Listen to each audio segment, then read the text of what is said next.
이것도 아니다 저것도 아니다 다 아니라 그러니까 나는 선지자 이사야의 말과 같이 주의 길을 곧게 하라고 광야에서 외치는 자의 소리다 그랬어요. 광야의 소리는 요한이지요. 모세로부터 시작해서 요한까지는 전부 광야의 소리지요. 여호수아로부터 시작해서 다윗까지는 가나안 땅의 소리지요. 이제 소리라고 그랬지만, 뭐 성령이 오심에 대해서 말할 때는 바람소리라고 이렇게 표현을 했는데 영의 소리다 이게 이제. 이 사람들은 광야의 소리는 전부 육신을 입고서 육적인 율법에 따라서 말씀을 증거를 하는 것이죠. 광야의 소리라는 건. 그러나 성령의 증거, 성령이 사람의 영을 거듭나게 할 때 그 바람소리라는 것은 육의 소리들이 아니잖아요. 영적인 소리들이지. 이제 그 구분이 됩니다. 그 다음에 가로되 나는 선지자 이사야의 말과 같이 주의 길을 곧게 하라고 광야에서 외치는 자의 소리로라 하니라. 이제 이 사람들은 계시록에서는 두 증인들도 그리스도의 오시는 길을 예배하는 자들이잖아요. 그와 같은 이치예요. 저희는 바리새인들에게서 보낸 자라 그랬어요. 그런 걸 보니까 바리새인들이 주로 서기관, 율법사 이런 사람들은 주로 바리새파 사람들로 구성되어져 있고 전통적인 제사장들은 그때 당시는 대부분 사두개파 사람들이었습니다. 그러나 바리새파 사람들은 사두개파 사람들을 율법적으로는 혈통적으로는 굽신거리지만 영적인 교리, 영적 지식을 가지고는 사두개파 사람들을 아주 우습게 알아버리죠. 그랬습니다. 그 다음에 또 물어 가로되 네가 만일 그리스도도 아니요 엘리야도 아니요 그 선지자도 아닐진데 어찌하여 세례를 주느냐라고 또 질문합니다. 왜 세례 주는 문제를 가지고 질문했어요? 예수님이 오늘 답변하실 때 요한의 세례를 가지고 그들에게 역질문했기 때문에 이걸 읽는 거예요. 세례 주는 목적이 뭐냐? 요한이 대답하되 나는 물로 세례를 주거니와 너희 가운데 너희가 알지 못하는 한 사람이 있었으니 곧 내 뒤에 오시는 그이라 그랬어요. 그분을 소개하기 위하여 나는 세례를 준다. 지금 이 얘기를 한 거예요. 마지막 시간이 너무 지났네. 자, 마지막 절 읽겠습니다. 33절부터 읽겠습니다. 나도 그를 알지 못하였으나 나를 보내어 물로 세례 주라 하신 이가 그 물로 세례 주라 하신 그이는 요한이 섬기던 여호와 하나님이죠. 나에게 말씀하시되 성령이 내려서 누구 위에든지 머무는 것을 보거든. 예수님이 요한에게 침례를 받을 때 이 일이 있었죠. 성령이 비둘기같이 임하여 머물렀어요. 뿐만 아니라 위로부터 소리 있어 가로되 이는 내 사랑하는 아들이요 내 기뻐하는 자니 너는 그 말을 들어라. 이 말씀이 거기 있었죠. 하늘의 증거가 있었어요. 그가 곧 성령으로 세례를 주는 이인 줄을 알라 하셨기에 내가 보고 그가 하나님의 아들이심을 증거하였노라. 요한은 이걸 목적으로 했다. 성전에서 예수님의 오심을 지금 준비한다고 그 율법적인 성전에서 떠드는 사람들과는 근본적으로 율법적으로도 길이 다르다라는 것을 알 수가 있습니다. 자, 여기까지 하고 기도하고 마치겠습니다. 예. 요 마이크. 요한의 세례, 그 다음에 예수님이 주시는 성령의 세례 다 알고 있는 거지만 요한의 세례라고 말하는 물 세례는 이제 하나님의 말씀을 지식으로 가르치는 것을 예표적으로 말하고 있는 거죠.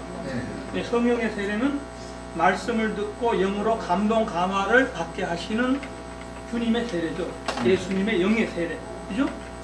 말씀을 듣고 그 말씀으로 영적인 감동 감화를 받지 못하면 성령 세례 받은 게 아닙니다. 물 세례 지식으로 배운 거 아는 것뿐이다 이 말이에요. 근데 이제 제가 이제 요 말씀부터 하고 드리고자 하는 것은 아까 이제 나영님께서 창세기 1장 정도 하셨는데. 이제 오늘 누가복음 그 20장에서 결국은 이 대제사장들이 질문하고 예수님이 답변하고 뭐 이런 식으로 쭉 이제 나온 말씀을 읽을 수가 없으니까 이것은 결국은 이제 예수님이 성전에 들어가서 말씀을 가르치시고 뭐 상을 얻고 뭐 앞부분에 많이 나왔는데 먼저 이제 뭐 상을 얻고 뭐 그러고 나서 말씀 가르치시는 건데 상을 엎은 것도 그렇고 가르치신 것도 그렇고 근본 목적은 그들이 잘못 알고 있었던 정신체계 사상을 무너뜨린 겁니다. 그렇지. 그렇죠? 이걸 만약에 현대적으로 지금처럼 적용시켜서 우리가 가서 예배당에 가서 뭐 연보항 엎어버리고 이거 해서 될 일은 아니라 이 말이에요. 개인, 물론 그 놔두지도 않겠지만 그냥 그건 미친 사람 취급하죠. 뭐 별로 중요하게 생각도 안 하죠.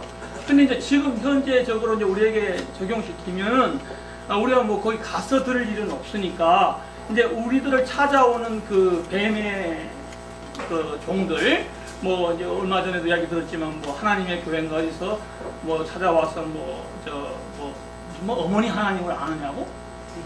뭔 얘기입니까? 그 얘기를 그렇게 딱 질문을 하는 것은 기본적으로 알고 있는 어떤 그 사람의 정신 사상 체계를 무너뜨려 놓고 시작하겠다는 겁니다. 그에 대해서 답변을 글쎄 나 지금 뭔데 처음 듣는데요 이랬다고 이제 걸려드는 거죠. 어머니 하나님 가르쳐주겠다 이렇게 되는 거겠죠. 왜 제가 얘기를 하냐면 창세기 3장에 보면은 뱀이 하와를 찾아와서 이제 한 말이 바로 그거예요.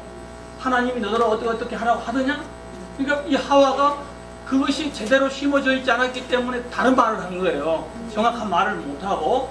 그러니까 이제 뱀이 그때부터 요것은 이제 내 밥이다 하고 이제 말을 하나님이 하신 말씀을 바꾸어서 교육시키고 사상화시키는 겁니다. 예? 변개시키는 거죠. 그죠? 결국 오늘날 우리들도 믿음 생활하는 과정에서 하나님의 말씀을 바른 지식으로 알고 있지 못하면은 이 악한 사역자들이 와서 우리가 알고 있는 마음의 정신, 영의 체계를 무너뜨리게 하는 빌미가 되는 것이라 그 말입니다. 그죠? 그러니까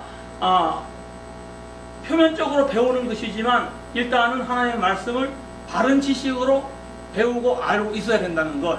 그러지 못하면 그들이라면 이제 자기들의 밥을 만들고 종을 만들고자 하는 사탄의 사자들이죠. 그들의 속임에 넘어가게 되고 게임에 빠지게 된다는 겁니다. 그러니까 지금 여기서도 이제 결국은 대제사장들이나 바리새인들, 서기관들, 예수님과의 싸움도 그들의 정신 체계를 예수님은 무너뜨리기를 원하셨고 이제 이 대제사장, 서기관, 바리새인들은 반대로 예수님이 가르치고 있는 어떠한 그 말씀들을 이제 뒤집어서 엎고자 했던 게 본질입니다. 예. 서로 싸움은 이거죠. 누가 어떤 사람의 어떠함을 바꿀 것인가? 예? 오늘 우리들도 나가서 전도를 하는 것은 물론 이방인들에게는 뭐 이제 이방인의 사상을 바꿔주면 되겠지만 그러지 않고 기독교인들이나 다른 종교인들에게는 그들의 종교 사상을 먼저 무너뜨려야 되는 겁니다. 예? 그것이 바로 이제 예수님이 그 당시 성전에 들어가서 뭐 비둘기 팔고 뭐 팔고 하는 자들의 상을 뒤집어 엎은 거나 마찬가지인 것이죠. 예? 그렇게 해야 그 다음에 이제 가르치고자 하는 가르침을 그들에게 줄 수가 있는 것이죠. 오늘 우리가 말하자면 우리가 가서 전도하고자 하는 전도를 할 수가 있는 겁니다. 어떤 사람하고 대면해도 그 사람이 알고 있는 것이 잘못됐다는 것을 먼저 확인시켜주지 않으면은 내가 주고자 하는 어떤 것을 받지 않습니다. 그러죠? 그러니까 우리가 이제 전도할 때도 그래야 하지만 우리가 어떤 사람이 우리를 찾아와서 그들이 우리에게 어떤 것을 주고자 할 때도 우리가 바르게 알고 있어야 그들에게 넘어가지 않고 속지 않는다는 것을 꼭 우리는 다 명심하고 있어야 되겠다는 것을 간단하게 말씀을 드리고 싶습니다. 아멘. 아멘. 자, 기도 하나님 아는 지식을 더 주시길 바랍니다. 누구에게 어떤 말씀을 들을 때는 영감을 통해서 분별력 있게 들을 수 있도록 우리가 진리와 생명으로 잘 체계적으로 잘 세움을 입어야만 누구의 어떤 다른 교훈이 내 영혼을 흔들 수 없는 것은 너무 분명한데 예수님과 유대교 지도자들의 싸움이 창세기에서부터 하나님과 뱀의 그런 싸움이었었던 것인데 이런 일들은 세상이 완전히 하나님이 경륜적으로 끝날 때까지 땅에 미혹하는 영도를 계속 하나님이 허용하시기 때문에 계속 있기 마련이니까 말씀을 누구에게 들을 때 분별해가면서 잘 듣고 또 분별할 때도 정확하고 냉철하게 판단할 수 있도록 영광을 풍성하게 부어주시기를 주의 이름으로 기도합니다. 아멘. 아멘.